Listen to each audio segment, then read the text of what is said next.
So you are the ranking member. You are the ranking member on the House Commerce Committee. Also, you are talking about putting an energy proposal together for President Biden to help in this effort to get the world off of Russian oil. I understand Poland is pulling all their resources out of. They're no longer going to be spending on coal or oil or gas from Russia.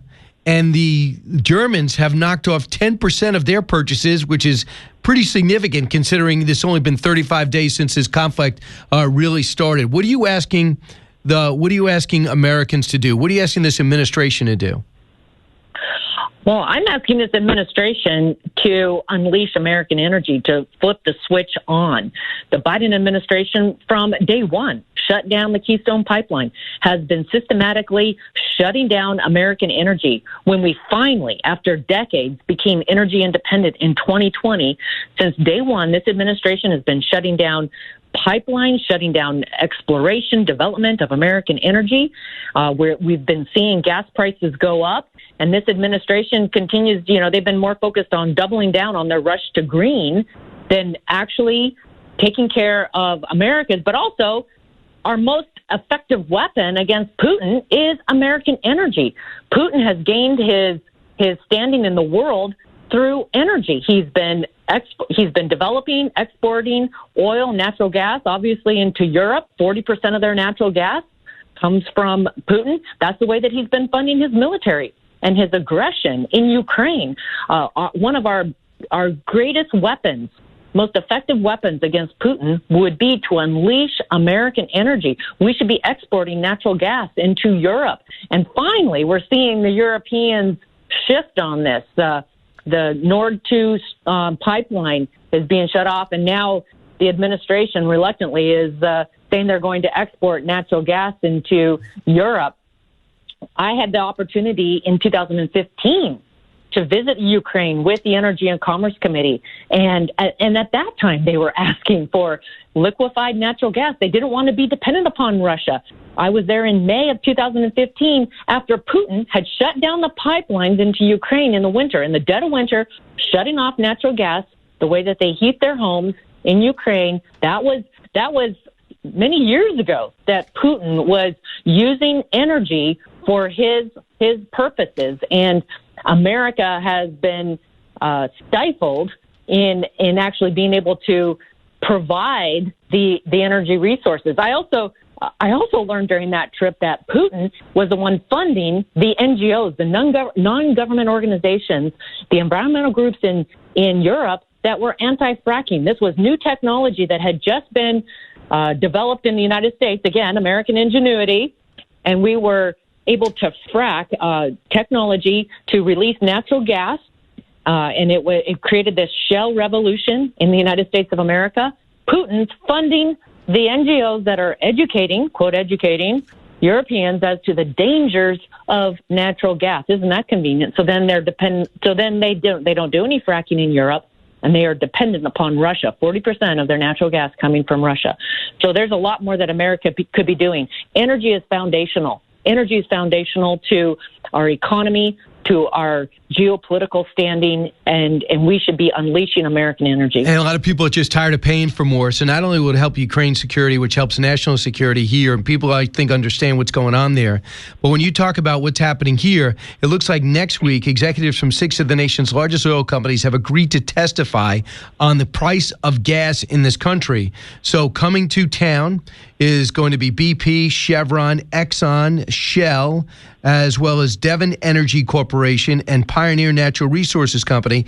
They got to come in and defend themselves. And I think they're going to be looked at as the tobacco companies, as evil incarnate, looking to get a profit. My hope is they're going to speak up for themselves and talk about what this regulation, the lack of being able to drill on federal land, being this anti-oil and gas sentiment that this administration has held us back and that has hurt us long term.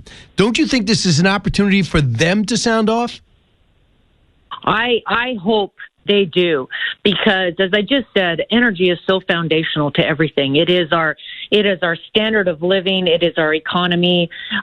I often say you cannot be a diplomatic power without being a military power. You can't be a military power without being an economic power. It is all connected, and energy is foundational to all of that. And we need these energy companies to speak out as to what's really going on in the United States of America, that this administration, since day one, has made it very clear. They made it very clear that they want to shut down American energy. They want to shut down oil, natural gas, and coal in the United States of America after we had spent decades working to become energy independent. And we finally achieved that in 2020. We believed that it was dangerous for us to be dependent upon other countries for energy. And yet when I talk to these energy companies, especially the smaller energy companies in the United States, what they say is that it is, even though oil is now over $100 per barrel, that it is extremely difficult because of the regulatory climate, the limitations, the permitting, the shutdown of pipelines. Wasn't it interesting that we learned that Massachusetts was importing Russian oil, right, into Massachusetts, same state that had blocked pipelines so that domestic production could have been brought into Massachusetts. We must be energy independent, and I think what also for those there's a lot of drumbeat about clean energy. We lead. Our fossil fuels are 40% cleaner than what Russia or others are producing. Again, this is American ingenuity, technology leading the way. Carbon capture, carbon sequestration. We are leading the world, and we need this administration to stop shifting the blame, stop avoiding responsibilities. I believe America knows that gas prices were going up long before Putin's aggression in Ukraine. So we're talking to Congresswoman McMorris Rodgers, and you were heading up you served as chair of the House Republican Conference for 6 years, and it looks most learned people would think that you guys are about to take the majority over in the House. But AOC has a plan. She says if Democrats want to save the House, they need to take a stand and move more to the left. She says she claims she predicted Manchin would kill the Build Back Better bill, and the self-proclaimed Democrat socialist suggested the president has to stop ignoring the very people who got him elected in 2020 and move more left. Do you think that would help or hurt your cause? People like AOC and many in the administration right now seem to see this moment as one where they're going to double down on their radical agenda. And they want to completely restructure our economy, restructure our form of government. And they do it through policies like the Green New Deal. We had a hearing just recently in the Energy and Commerce Committee around electric vehicles. So you consider the discussion we just had about what's going on in the world, the importance of American energy independence, the importance of us unleashing American energy and helping supply our allies with energy to meet their needs. It's one of the most effective things we could push back on Putin's aggression, and yet we're having a hearing on electric vehicles that are dependent upon batteries and raw materials and critical minerals that all come outside the United States of America, or I shouldn't say all. But Afghanistan and the Congo, both of which now controlled by China. Yes, exactly.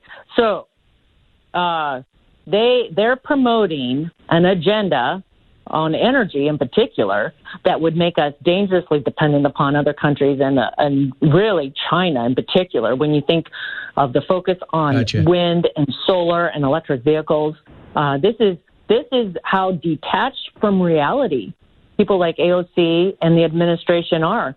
We need, and that's where the Republicans are working to present a vision to this country, one that is focused on the importance of American leadership, American competitiveness.